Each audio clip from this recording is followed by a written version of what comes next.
ka baxaya waxaan ka rabaa inaan wax yar ka hadlo arinta BK iyo reer Muqdisho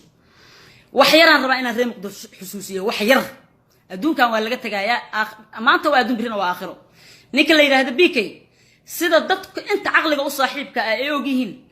Facebook ba hadda ka hor tan lagu furtaa wixii la raba laga sheegay okay waa cunsuriya la yiri xamarna xabadan ka xiga howna BK waa kii hadda ka hor hadloo yiri xataa Facebook ma lihi laakiin chipki Soomaalida waa la geliyay ma la geliyay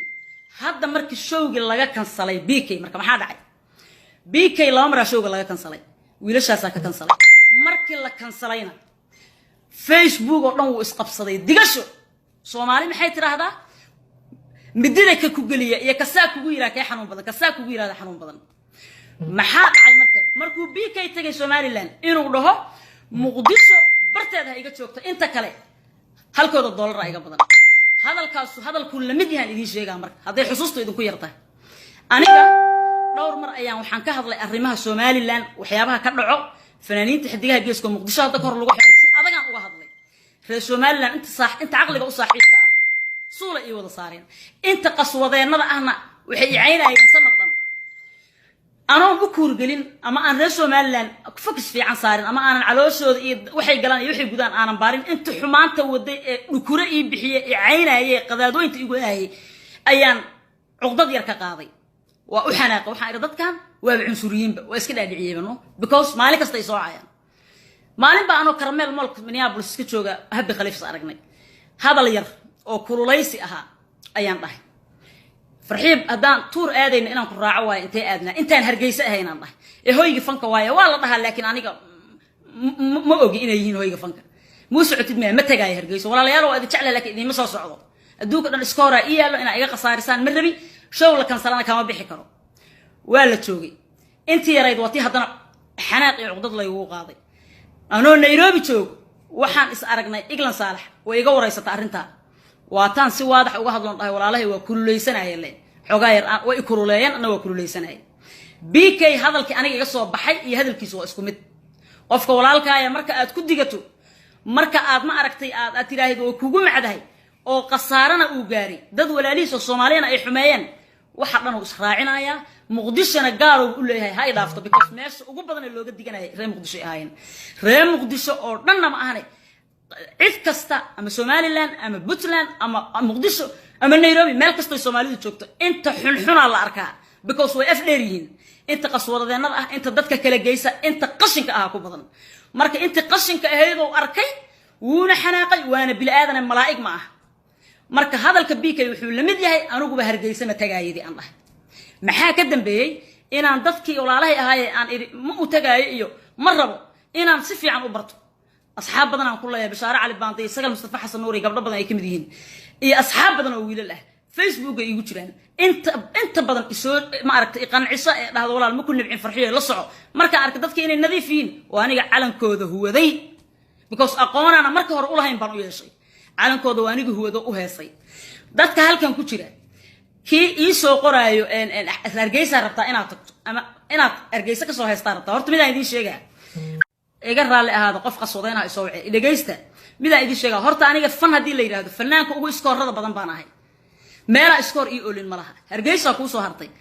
haddaan raba Hargeysa waa ka heesa haddaan raba kama heesaayo how about that haddaan raba inta tagaan vacation u tagaan iska daga fanka ay sheegaysan bidinku waxay idin leeyahay anigu gabagabaan fanka ka ahay because sharaf ma laha fanka Soomaalidu sharaf ma laha waxa ku soo haray fanaaniintu meesha problemka uga yimid dhanba ayaga mas'uulka ah aniga dhowr mar baa dhibaatooyin ugu dhaceen oo ama showyo layga kan salaam lay dhibaatay anoo Facebook ka qaylinayo weligii waa arkaysan weligii ma aragteen hal fanaan ama aan kala us ahaano ama ayaan is oqon fanaanimo igu hiliyo farxiyo maxaa loo yeel dhahay ma jiro fanaan kasta markii la dhibaateeyo fanaaniinta kala dhan baarkin ay galayaan sidii inay cadow ku yihiin oo ku farxayaan amal fanaaniinta Soomaaliyeed haddaad fankaan rajo ka rabtaan anigu rajo kama rabay mana rabay haddaad fankaan rajo ka rabtaan isku duubnaada fanaan kastana meeshuu tago qishka iyo wuxuu kala kulmo fanaanka kale qishkiisa ha siiyo BK waxaan filayaa markuu hadda Nairobi tagay Axmed Rashiid muusan marin Axmed Rashiid waxa looga gabado waa wiilasha walaalaheen ah ee maafiyada camal u dhaqmaayo cid kale oo cadow oo laga ilaalinayo Kenya ma jirto wiilasha walaalaheen ah cid ay doonaan isaga dhaga وفنانين تأجارسرة وح أحمد رشيد الله مرة بين تقول وين وين شيء كبد بعده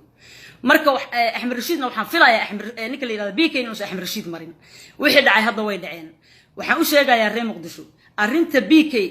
مقدشو ماشي هاي قد شوكته وطيدي وكله يهرجيس وما صعده مركب لجو جارسيو لجا بديو لجو جارسيان وعليه مركب ضدك يعني لكلاجين Soomaalida يعني la isku dirin wiilasha walaalaheen ahna wixii ehela ee ma aragtay garan kara ee qaban kara ee fahmi kara inay naga qabtaan rabnaa dawladda Kenya dadka noogu jiro ee ma aragtay madaxda ahna waa idin bariya fariintayda hal la gaarsiiyo wiilashaas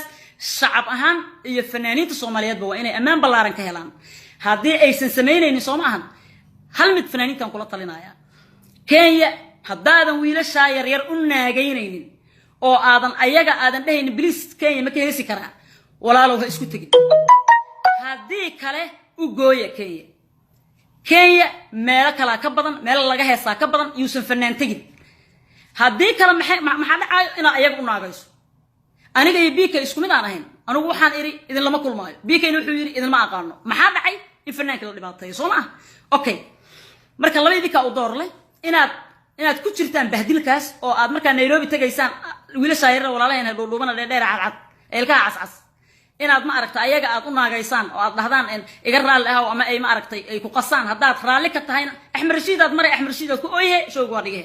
haddii kalena dadnimo isticmaalo waxaad kansalaysiin kansala aniga idin ma naagaynaayo dhah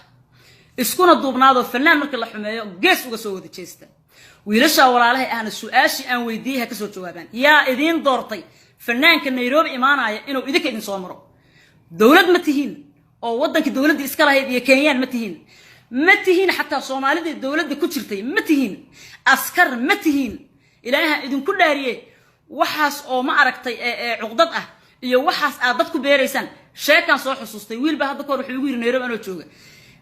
ayagoo dhibaaya dhalinyarada reer Muqdisho dhalinyarada Soomaaliya ayagoo dhibaaya hadda koor wiil wuxuu yiri niyo maalin kasta waan xirtaan oo adeerkaya askari balaad noogu faantaan waan dhibaataysan inaad xamar iyo Soomaaliya tagtaan rajo kama qabtiin miya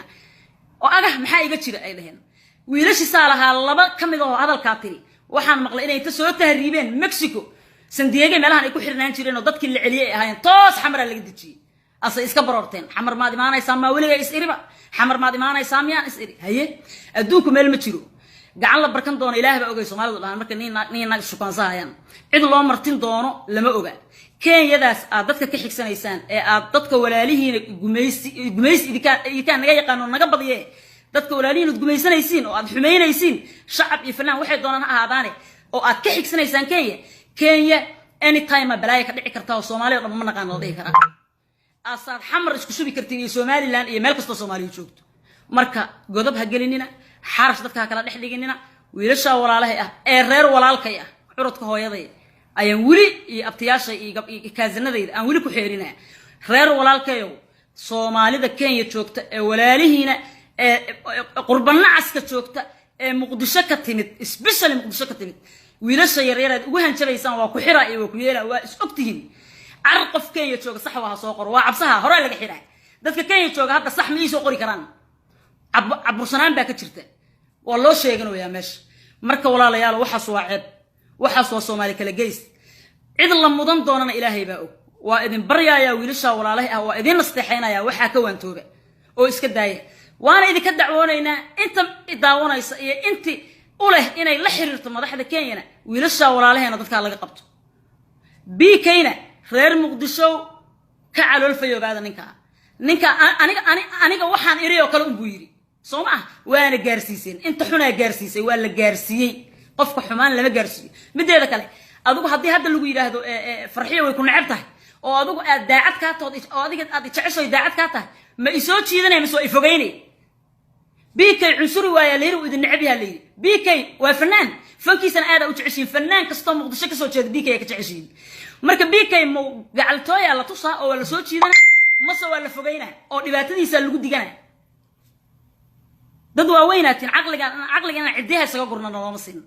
waxa ku soo haray wiilasha walaalahay mid kale ugu daraaya ilaahan idin ku dhaariyay suldaan Seeraar iyo Xariir Axmed waa walaaladin ilma adeeradin oo kala shanaad ka soo jeeday ma ku xeerin weysan sida loo soo dhaweeyay بيكي مركا انت دبا دغتين اد مر كنسشن مر لباد كنسشن سلطان سيرار iyo ma ku xeerin weydeen ninka la yiraahdo xariir axmed ma ku xeerin weydeen waxba ma xeerinaysan Soomaa shaqul maafiyo anagu Nairobi aan joognaa maafiya na isbaara noo talamiya walaalayaal ilaahay ka cabsada maanta waa adduun birin waa aakhir warano fandan kamalihi anytime any minute aan ka baxaya dhowr 10 sano soo heesooya adduunka meelan tagina malaha marka waa idin salaamaya inta sama jecel kor Allah ka dhigo ummadda Soomaaliyeed bogeeda burcad Allah isu mariyo dadka isku diraayana ilaahay dadka ka qabto oo qaswadeynada ah waa idin salaamaya waa idin jecelahay bye bye